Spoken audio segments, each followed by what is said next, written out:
Welcome to the show. I'm Veronica Newfer, and I'm at TJ Gun Sales in McMinnville. My guest is Ian Houston. He has a YouTube channel called The Hoss, where he talks about guns, Second Amendment, tactics, and all kinds of things. We're going to talk a little bit about that today, and we're going to be talking about tactics, about why to use a gun or how to use a gun, and all the things that go in with that. And thank you very much, Ian. Yeah, thanks for having me again. It's nice to be back on the show. Yeah, it's nice to have you. You have a lot of subscribers. How many at this point? Oh, I don't know. Yeah. It's 100,000 or something.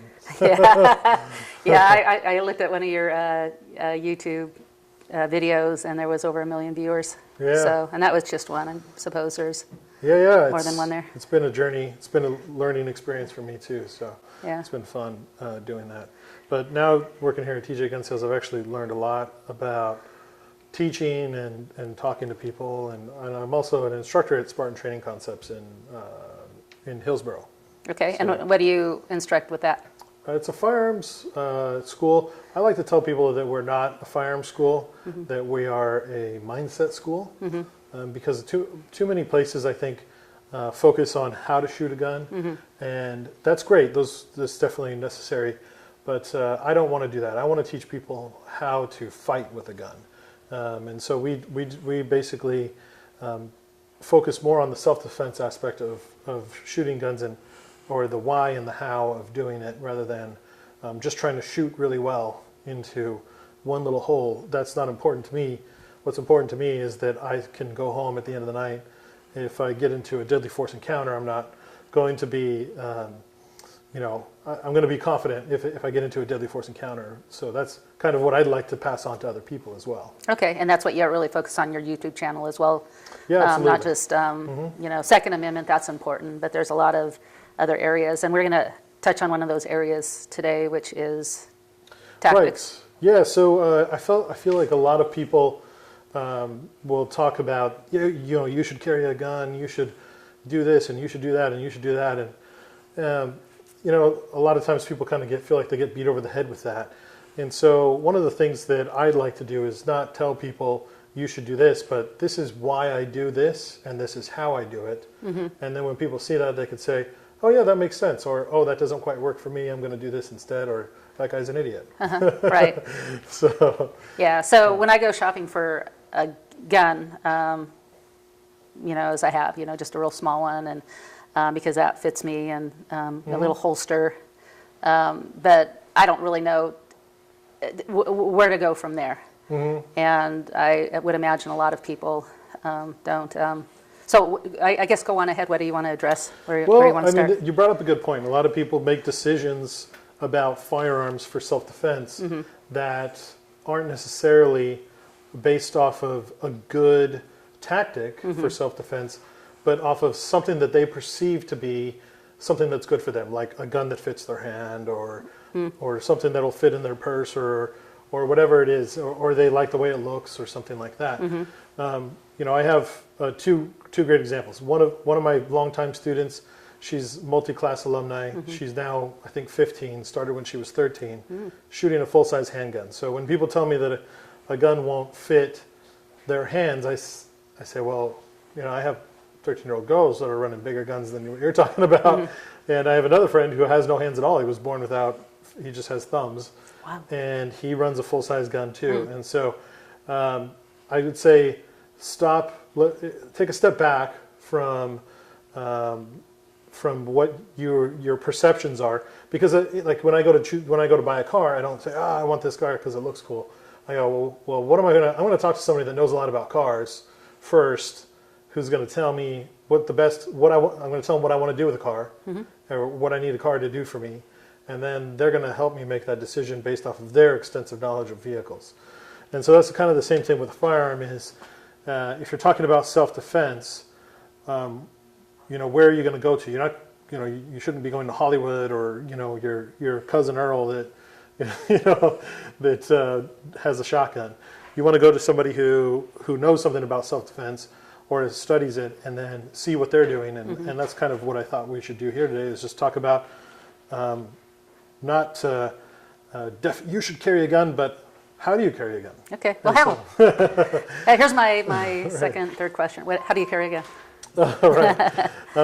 So one of the things that I think is very important is to carry a firearm, because it's the most effective weapon that there is to stop bad people from doing bad things. So if a bad guy's got a gun, I want a gun too. And until they come out with plasma rifles in the 80-watt range, I'm gonna go with a gun that shoots a bullet, and I'm gonna go with a very reliable gun. So the number one thing is you want to carry a firearm. Some. You're right. We have some here. I can show the ones that I'm carrying here. So Okay. I carry a pistol here, and always carry a round in the chamber so that you're always ready to go. And you want to make a choice of pistol that is going to be number one, reliable. Most reliable gun you can carry, because it's just like wearing a seatbelt or a fire extinguisher. You want the best one, the most reliable one. You don't want the one that kind of works sometimes. Yeah. So good reliability, then you want good capability, a gun that's going to be able to do what you want it to do. And then after that is personal choices like comfort or color or size or things like that. So we're looking here specifically about capability, reliability and capability first. Okay, so reliability is, okay, are you just gonna carry it for self-defense, or are you gonna go hunting with it? Or Well, we're talking specifically about self-defense Okay. here. Okay. So if you're going to draw that pistol, when you pull the trigger, is it going to go bang? You want to be a 99.9% sure that it's going to go bang. So the number one thing is you need a pistol. Once you have some kind of pistol that you can carry with you every day, you're going to want to make a decision about where you're going to carry that.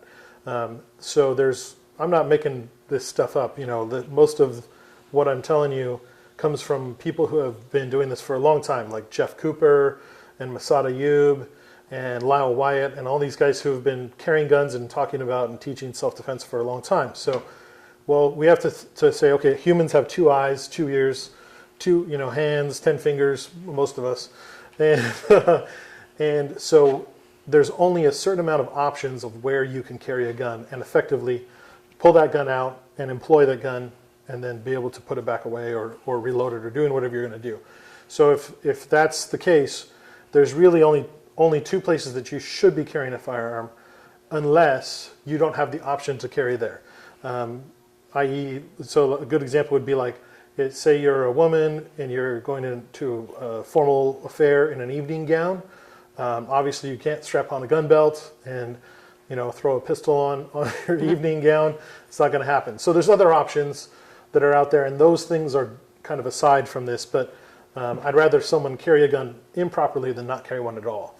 But so really there's only 2 places, and this goes for both men and women, and there's variations on this. There's holsters and options that will allow you to carry. So there's basically one place, so it's going to be on your strong side, and it's going to be just slightly behind your hip bone, so it's not rubbing on your hip bone. Okay. And that's going to be the number one spot to carry for most people. Okay.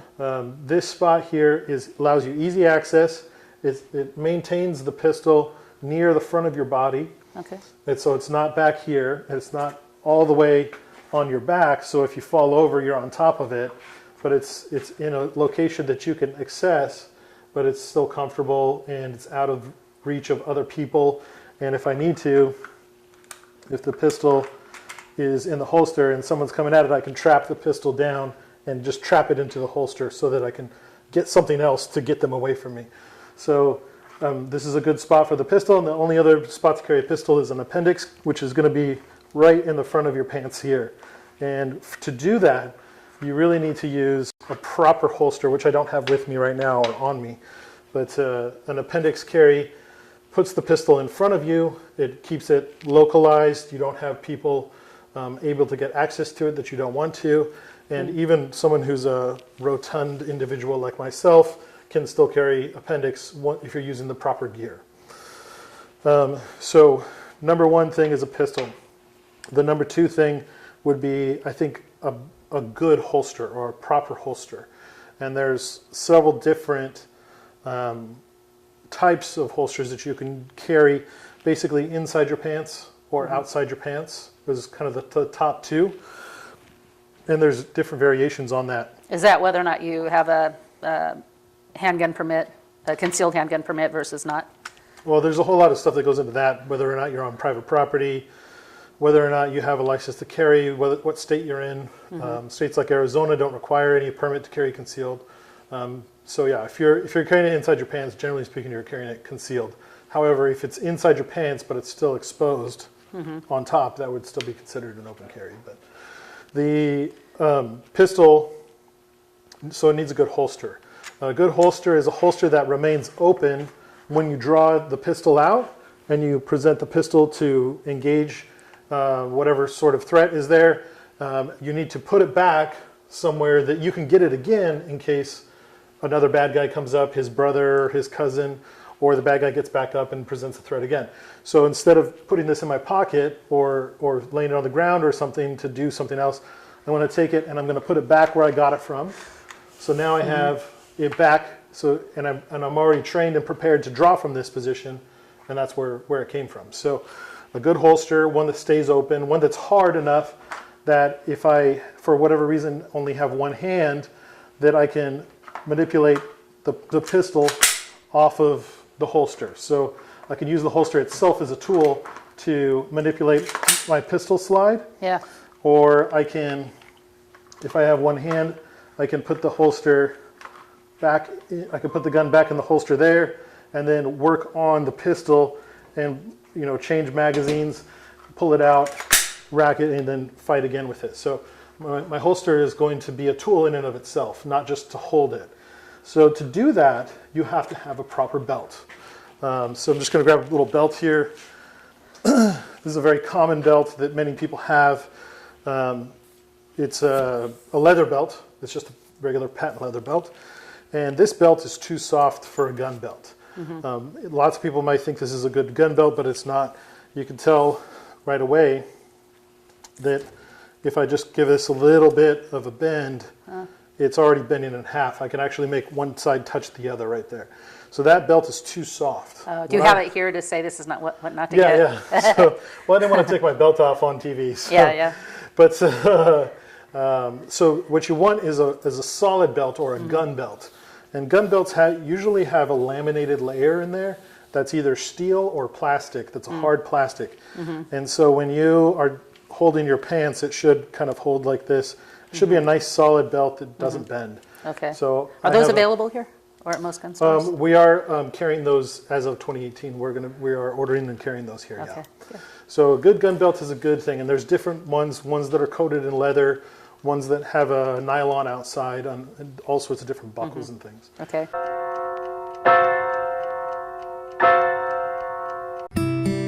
Every life is precious, and every life has purpose. If you've ever felt powerless to make a difference for the cause of life, we invite you to make your voice heard by supporting this thriving community service. We're making an even greater impact for the sanctity of human life with the addition of ultrasound services. At the Salem Pregnancy Resource Center, lives are being impacted, and you can play a part. Let your voice be heard for those who are yet to be born. Learn more at salemprc.org or call 364-2543. My little brother was in a car accident that he rarely survived. It inspired me to open something like this. The main goal is to, when you come in here, reduce the tendency for scar tissue to build up and give you residual pain after your injury. We work with the nervous system, the circulatory system, to enhance the function of the entire musculoskeletal system. We want to make sure that patients do know the location where they need to go, what they need to do, because bad things happen to good people. In my line of work, I need to be able to replace a part quickly. At Davidson Auto, the selection is great. They carry a large variety of automotive supplies, welding equipment, and a huge selection of tools. They have everything I need, and if they don't have it, they get it here quick.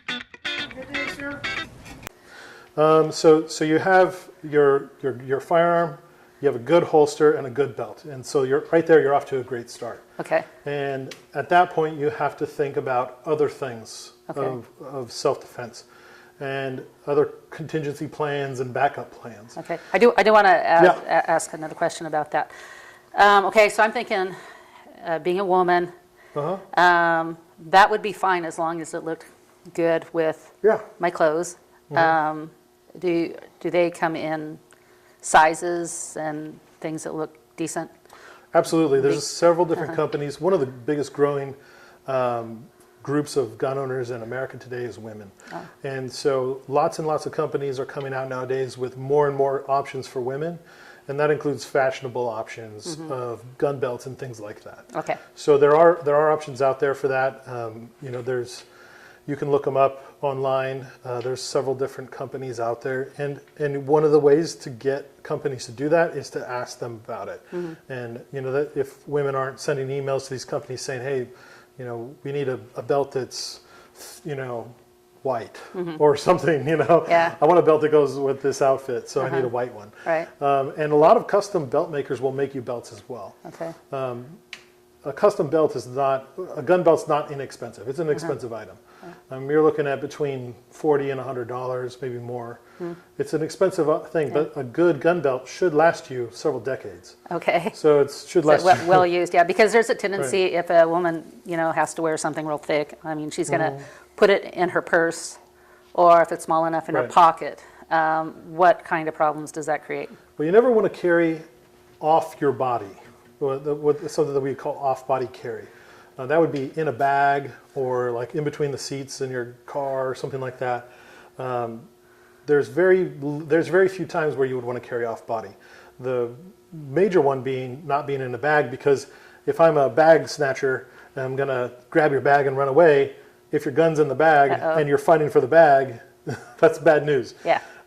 Pocket carry is a perfectly acceptable way to carry a firearm in your pocket, as long as you have a proper holster and you're using proper, drawing techniques. It's just like having a holster lower in a pocket instead of on your belt. There are ways to carry them in there, which we do have those options here as well. Okay. So once you have your pistol, your good, solid holster that you can work with, and a good gun belt, you have a good foundation. So I'm going to think about contingencies. So the first thing that I usually think of is I'm going to carry a second magazine. And I'm not going to carry a second magazine because I think I need all this ammunition. The most malfunctions that happen with pistols come from magazines.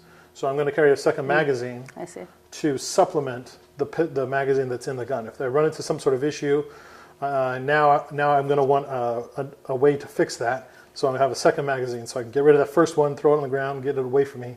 I'm going to get the new one, put it in there, and then I'm going to run the slide and get back into the fight. So I'm going to have a second magazine.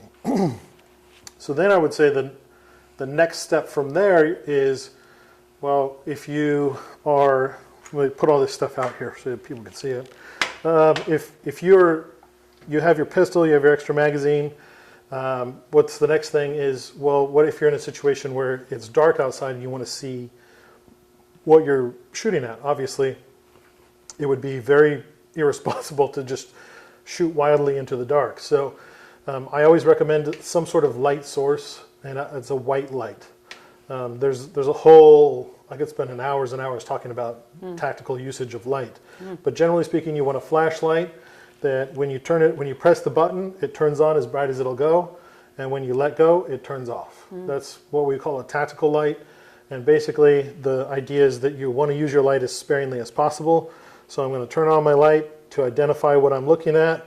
Then I'm going to turn it off and make decisions that I'm going to do. I'm going to move. Am I going to do whatever? Then I'm going to aim back in where I think it was, turn back on my light and engage the bad thing, whatever is happening, until it stops happening. Then I'm going to turn the light off, and then I'm going to move again from where I was standing in case his friend is there too, or he's not completely stopping what he was doing. Okay. So a white light, I think, is a very important thing. Do most situations happen at nighttime, would you say? I would say a fair amount happen at nighttime or in the twilight hours, which is actually very difficult time to engage and shoot at people because of the way the light plays off of a lot of objects in that twilight, or when the sun goes down but it's still light outside, or right before the sun comes up, which is actually a tactic that the military uses. They'll attack in that hour, before the sun comes up or just before it goes down. So a good white light. And from there, you can basically call that a good holster, a good belt, a good firearm, an extra magazine, and a white light. and you could call it a day right there. But I think to really, think about what's going to happen. So if I pull this gun out and I press the trigger and bullets fly that way and other bullets are flying this way, and then at the end somebody got shot, almost guaranteed somebody got shot. Hopefully not me. Yeah. Hopefully not my friends or my niece who's The with bad me. guy. Hopefully it's the bad guy only. But if it's anyone else, if you're in a situation where anyone else is hurt, you should have basic understanding of how to use medical equipment, and not just basic understanding of how to use medical equipment, but you should also have medical equipment on you. The most important thing that you can carry on you every day as far as medical equipment goes is a tourniquet. And this is a military tourniquet. It was designed for the Marine Corps, it was used by the Marine Corps for years, and it's as you can see, it's a very small item. It can be carried by a lot of people, even in a back pocket. And lots of people say, if I tourniquet, I'll take off my belt or something. Well, first of all, if you have a gun belt, it's not going to work as a tourniquet. Secondly, if you take your belt off, how are you going to hold your gun? Or thirdly, say you don't have a gun, if you take off your belt, how is you going to hold your pants up? And fourthly, they just don't make good tourniquets. Yeah. I'd rather use a t-shirt as a tourniquet than that. But what makes sense is just carry an actual tourniquet. It's very small, it's very effective, and this is something that can and will save lives. In fact, I've had several students save people's lives, and several of our customers save people's lives with tourniquets. So it's a very important tool to have on your person. This can make a huge difference in an emergency situation where someone's bleeding, a massive hemorrhage, they're bleeding very heavily. I can make a difference with this before EMTs arrive. So I always carry at least 3 tourniquets with me every day, and that's a bigger subject about medical stuff. But on top of that, I also carry a full trauma kit in my pocket. This trauma kit, I actually used it earlier today. We had a customer fall, and actually a large portion of his skin came off. That was an interesting subject. So I used some of the products out of here today. I've used my pistol since I've been a civilian a grand total of 0 times in self-defense. I've used my medical kit probably 6 times a year. So, wow, yeah. And if you're a mother, you're going to use it probably more than that. Right, and so everything in here, there's no Band-Aids in here. This is not a first aid kit. This is a save your life kit. So in here there's clotting agents and chest seals and all these things, nasopharyngeal airways so that you can clear an airway if somebody can't breathe.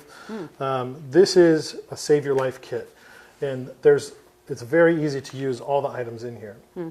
And you can use them and acquire them very easily. In fact, we sell them here. These medical kits I make and sell here. They're very important to have, almost more important than carrying a pistol. So a good medical kit and understanding the basics of how to apply those things. It's very simple concepts. So, and we teach a medical class at Spartan Training Concepts. Okay, good. So, all right. Well, we're actually out of time unless you have anything you want to end with. No, from there you could just kind of expand to other things. There's always options of carrying second guns and all those other things. Always make sure you carry your cell phone so that you can call for emergency services. But the most important thing is that you have a simple and effective setup, and then you get some training on how to use it. Okay, great. But you do that too. Yeah. So, okay, well, we're at TJ Gun Sales, and this is Ian Houston. And again, you can get more of his information and insight from the Haas on YouTube. And also, of course, come in and, they have all these pistols and just all around. This entire store is full of pistols and a lot of, handy, useful things. So if you say, yeah, that all makes sense, and I've been wanting to get a gun anyway, come on by and talk to Ian or anybody else, and they'll help you find the right pistol. And hunting equipment too, for that matter. So, all right, well, thank you for tuning in. Have a good week. Bye-bye. Inspiration. Arts and crafts. Health and wellness. Communication and information. We're here to encourage and inspire you. You have a gift? We know you do. And so do we. Whether you come in to look, buy, or want to promote your gift, we invite you to come in because when we're working together, we can accomplish great things.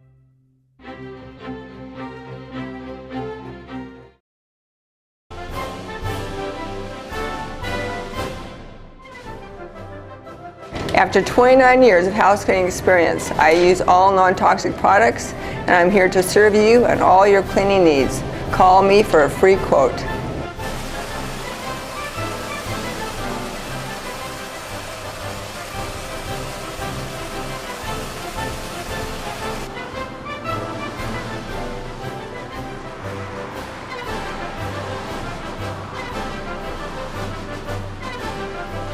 Hi, I'm Susan Dawson. I want to invite you to come to the Yamhill County Republican Women Club. Get involved, get informed, and make a difference in your community.